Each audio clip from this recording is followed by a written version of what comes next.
With the return of the My Hero Academia anime, we have on the channel the return of Quirk Evolution. If you are relatively new to the channel, allow me to explain this series of sorts that we have going on. So with Quirk Evolution, we set out to consider the quirks of our many characters from the popular to the lesser focused and take them to the next level. And with the many characters of Class 1B now finally being properly represented with the anime, we have a sort of Season 2 to Quirk Evolution on our hands. However, admittedly, there are a few members of Class 1A that we have yet to cover. In the case of Momo, contemplating an advancement for such an absurdly versatile quirk like creation was a pretty daunting task. Creation is the ability to produce non-living objects from one's own body. With it, Momo can create just about any object regardless of complexity. All she needs to do is understand the atomic configuration of the desired product, which is presented in the series to be a simple feat, but that's kind of ridiculous. I mean, Momo's smart, sure, but to fully comprehend anything down to the subatomic level is an inhuman level of intelligence. That in of itself would be a really scary quirk, so in this case, I have to either chalk it up to instinct or a misguided explanation on the part of a younger Horikoshi. Now, these creations have no time limit either, which would have been a pretty reasonable nerf, but no, she is just that capable. Instead, we have the fact that her body breaks down fat for the sake of her quirk, and so she has to consume a lot of food for the use of her abilities.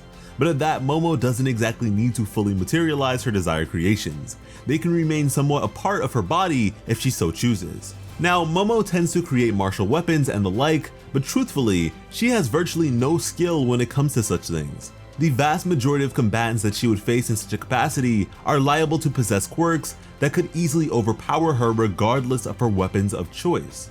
Momo is a tactical genius to an extent comparable to Batman, in that given enough time and information, she could stand to triumph over the vast majority of threats. But with that being said, some degree of martial training, even if only rudimentary, would do her wonders. Yes, she can produce a sword at will, but with no formal training, that sword's use is severely limited, and that goes for any weapon she desires to use. She has never come across as comfortable in any such case, and so if that were to change, we would be looking at a new Momo entirely. Furthermore, Momo's vulnerability to continuous assaults is rather apparent, so we'll need to work on that. And so let us commence the quirk evolution process. My vision for Momo is simple. This is a very intelligent character, and at that, knowledge is power. This is the case as we have established with her lack of weapon proficiency, but also in regards to the complexity of her creations. If Momo were to spend some time in the support department or simply in proximity to a character such as Hatsume, she would easily become one of the greatest assets the heroes currently possess. What is essentially an inorganic version of Twice's double quirk that lacks a degradation shortcoming.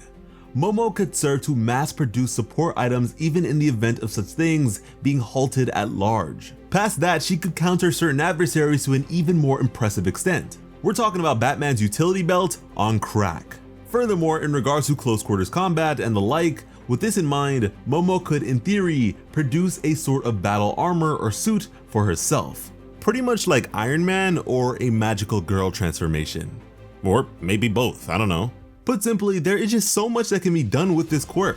Forget a sword, just produce a gun. It doesn't need to be loaded with lethal rounds or anything.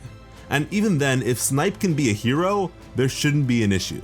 Momo is a very capable mind, but to think that she could become even more useful from here is kinda crazy. This was a really fun one to consider, so I hope you guys enjoyed the video as much as I did making it for you all.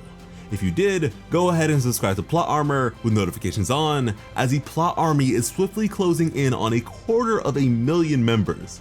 You can additionally follow us over on Instagram and Twitter at PlotArmorYT for the latest and greatest anime and manga news, memes, and information. Because when it comes to bringing you some of the best My Hero Academia content on the platform, Plot Armor has you covered. As always, I'm Slice of Otaku. Thank you all so much for watching and have an awesome day. I love you.